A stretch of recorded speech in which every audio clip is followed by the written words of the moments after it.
Hello friends, ഏതോ ജന്മകൽപ്പനയുടെ നാളത്തെ promo റിവ്യൂയിലേക്ക് എല്ലാവർക്കും സ്വാഗതം. അങ്ങനെ നമ്മുടെ ശ്രുതിയോട് എനിക്ക് ചോദിക്കുകയാണ്, ഓക്കെ അശ്വിൻ ബ്രോ ശ്രുതിക്ക് വേണ്ടി വരുത്തിച്ചതാണ്, അത് അഞ്ജലി ചേച്ചി എടുത്തതിൽ ശ്രുതിക്ക് വിഷമമുണ്ടോ എന്ന് ചോദിക്കുമ്പോൾ ഒട്ടുമില്ല.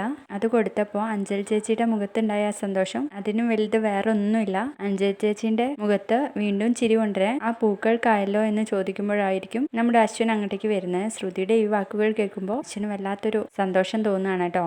പിന്നീട് ശ്രുതിയാണെങ്കിൽ റൂമിൽ കയറുമ്പോൾ അവിടെയൊക്കെ ബർത്ത്ഡേക്കുള്ള ഓരോ സെലിബ്രേഷന് വേണ്ടി ഓരോരോ സാധനങ്ങളൊക്കെ ഡെക്കറേറ്റ് ചെയ്ത് വെച്ചിട്ടുണ്ടാവും കേട്ടോ. അത് കാണുമ്പോൾ ശ്രുതിക്ക് ഭയങ്കര സന്തോഷമാണ്. അതിനുശേഷം അശ്വിൻ പിടിച്ചുകൊണ്ട് പോയിട്ട് കേക്കൊക്കെ കട്ട് ചെയ്യുന്ന ഒരു രംഗമുണ്ട്. അത് നമ്മുടെ അഞ്ജലി നോക്കിക്കൊണ്ടിരിക്കുകയാണ് കേട്ടോ. അങ്ങനെ ശ്രുതി കിടന്നുറങ്ങുന്ന സമയത്താണ് അശ്വിൻ ഒരു പൂവൊക്കെ കൊണ്ട് അടുത്ത് ചെല്ലുന്നുണ്ട്. എന്നിട്ട് ആ പൂവിനെ കിസ് ചെയ്തിട്ട് പറയും, ഹാപ്പി ബർത്ത്ഡേ മൈ ഡിയർ. ഞാൻ നേരിട്ട് തന്നെ വിഷ് ചെയ്യാൻ വേണ്ടിയിട്ട് പല പ്രാവശ്യം ശ്രമിച്ചു, എനിക്കതിന് കഴിയുന്നില്ല ശ്രുതി എന്ന് പറഞ്ഞിട്ട് ശ്രുതിയുടെ നെറ്റിയിൽ ഒരു കിസ്സൊക്കെ കൊടുക്കുന്നുണ്ട്. പ്രൊമോ വീഡിയോ ഇഷ്ടപ്പെട്ടാൽ ലൈക്ക് ചെയ്ത് സപ്പോർട്ട് ചെയ്യണേ. ബൈ.